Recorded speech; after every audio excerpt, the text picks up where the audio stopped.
कौसल्या राणी उखळी लोचने दिपुनी जाय माय स्वतः पुत्र दर्शने कौसल्या राणी उखळी लोचने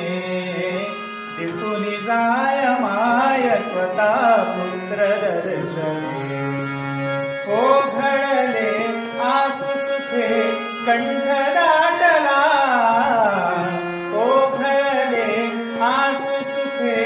कंठ दाटला राम जन्मला गसखी राम जन्मला राम जन्मला गसखी राम जन्मला राम जन्मला गसखी राम जन्मला